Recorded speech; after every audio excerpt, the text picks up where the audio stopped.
Hello students, how are you all? I hope you all are fine.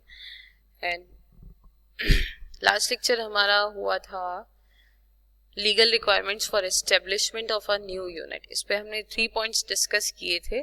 First is license, second one is clearance from pollution control board and the third one is provisional registration certificate. इसमें हम ये study कर रहे हैं कि हमें कोई भी न्यू यूनिट का एस्टेब्लिशमेंट करना है तो उसके लिए हमारी लीगल रिक्वायरमेंट्स क्या क्या होंगी. तो आज हम उसके कुछ अदर पॉइंट्स डिस्कस करेंगे. The fourth one is 3 points हम पहले डिस्कस कर चुके हैं. ये फोर्थ पॉइंट है परमानेंट रजिस्ट्रेशन. यस, देखिए परमानेंट रजिस्ट्रेशन में क्या होगा. An industrial unit which has started production or is about to start production is entitled to get permanent registration certificate. देखिए वो यूनिट, कोई भी जो न्यू यूनिट हम एस्टेब्लिश कर रहे हैं उसमें हमने अगर प्रोडक्शन स्टार्ट कर दिया है ना, उसमें कोई भी प्रोडक्शन हमने स्टार्ट कर दिया है या हम स्टार्ट करने वाले हैं, उसके लिए हमें परमानेंट रजिस्ट्रेशन सर्टिफिकेट रिसीव करना होता है, प्राप्त करना होता है. ठीक है. An industrial unit which has started production or is about to start production is entitled to get permanent registration certificate. Next one is registration under the Shops and Establishment Act. Yes, small scale units have to get registration under the Shops and Establishment Act of the concerned state in which the unit is established. The objective of this act is to regulate working hours, weekly holiday and payment of salaries to the employees. देखिए ये जो registration under the shops है ना, तो इसमें क्या होता है. Registration under the shops and establishment act में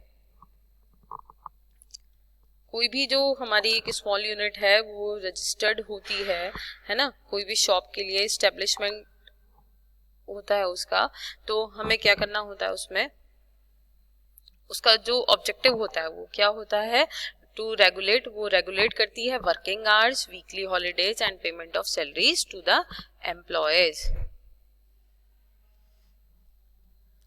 next one is capital issue certificate.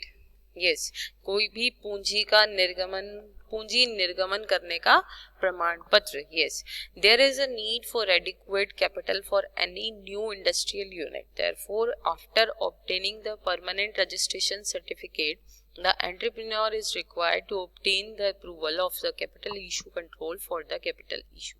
This approval is taken under the Capital Issue Control Act 1947. The basic objective of this act is to control the available capital in the country in such a way that the direction of capital appropriation can be taken to the area where it is most needed. Yes, कि कोई भी हम new unit, कोई भी हम नवीन औद्योगिक इकाई, हम जो औद्योगिक इकाई के लिए जो भी पर्याप्त मात्रा में पूंजी की हमें आवश्यकता होती है, उसके लिए स्थायी पंजीयन प्रमाण पत्र प्राप्त होने के बाद उद्यमी को पूंजी निर्गमन के लिए पूंजी निर्गमन नियंत्रण की स्वीकृति प्राप्त होना आवश्यक है, कंपलसरी है. यह स्वीकृति पूंजी निर्गमन नियंत्रण अधिनियम 1947 के अंतर्गत ली जाती है. जैसा यहाँ पे मैंने मेंशन किया है, this approval is taken under the capital issue control act 1947. ठीक है. ये जो स्वीकृति है, ये स्वीकृति पूंजी निर्गमन नियंत्रण 1947 के अंतर्गत ली जाती है और इस अधिनियम का जो मेन ऑब्जेक्टिव है, मूलभूत उद्देश्य है, वो देश में उपलब्ध पूंजी को इस प्रकार नियंत्रित करना है ताकि पूंजी विनियोग की दिशा को नियंत्रित करके उसे उस क्षेत्र की ओर ले जाया जा सके जहां उसकी अधिक आवश्यकता है. Here the next one is import license. Yes, license import करना यानी कि आयात का लाइसेंस, आयात का लाइसेंस. यदि कोई उद्यमी, इन the case entrepreneurs intends to use imported raw material, spares and machinery, he is required to get import license from the Chief Controller of Imports and Exports, New Delhi. कोई भी उद्यमी है नवीन औद्योगिक इकाई में या आयोजित कोई भी रॉ मटेरियल कच्चा माल है ना या कोई अन्य सामग्री का उपयोग करना चाहता है तो उसे आयात निर्यात नियंत्रक से आयात करने का प्रमाण पत्र यानी कि इंपोर्ट करने का लाइसेंस भी प्राप्त करना होगा. Clear. The next one is registration of a small scale industrial unit. Small scale industrial unit.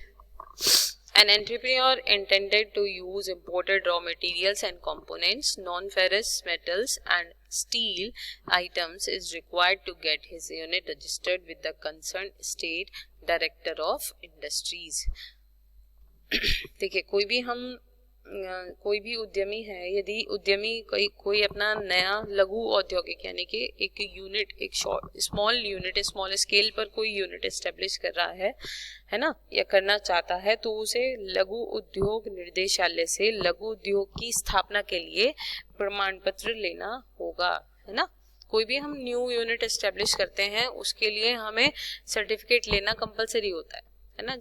वही ये चैप्टर भी वही बता रहा है, ये कॉन्सेप्ट भी वही बता रहा है कि legal requirements for establishment of a unit. हमें जो भी रिक्वायरमेंट्स होती हैं, लीगल रिक्वायरमेंट्स होती हैं कोई भी एस्टेब्लिशमेंट करने के लिए यूनिट का, उसमें हमारी क्या क्या नीड्स होती हैं, हमें इसमें क्या क्या चाहिए. तो इसमें ये मेन जो इन्होंने स्मॉल शॉप्स के लिए बताया है, स्मॉल स्केल इंडस्ट्रियल यूनिट के लिए बताया है कि आप कोई भी नया कोई भी एंटरप्राइज नहीं, कोई इंडस्ट्री स्मॉल स्केल पर स्टार्ट करना चाहते हैं तो आपको उसकी एस्टेब्लिशमेंट के लिए उसका सर्टिफिकेट लेना होगा. ये भारत सरकार या राज्य सरकार, देश में भारत सरकार एवं राज्य सरकारें देश में लघु औद्योगिक इकाइयों की स्थापना के लिए विभिन्न प्रकार की छूट और रियायतें देती है. अदर डिस्काउंट्स देती है ना. अदर पॉलिसीज, डिफरेंट पॉलिसीज होती हैं जो आपको बताया जाता है कि आप अगर ऐसा करेंगे तो इसमें आपको ये बेनिफिट मिलेगा. इनका जो ऑब्जेक्टिव होता है वो देश में जो लघु औद्योगिक इकाइयां हैं उनकी स्थापना को प्रोत्साहित करना है.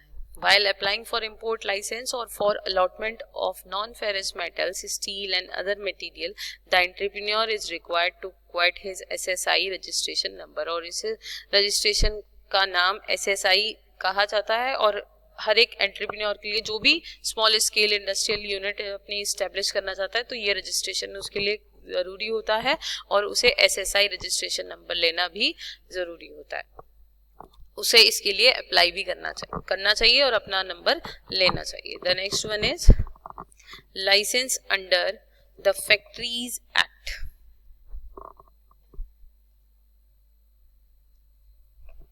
Yes, license under the Factories Act. If the entrepreneur intends to carry on manufacturing process by employing 10 workers with the aid of power or 20 workers without the aid of power, he has to obtain license under the Factories Act 1948 from the state government concerned.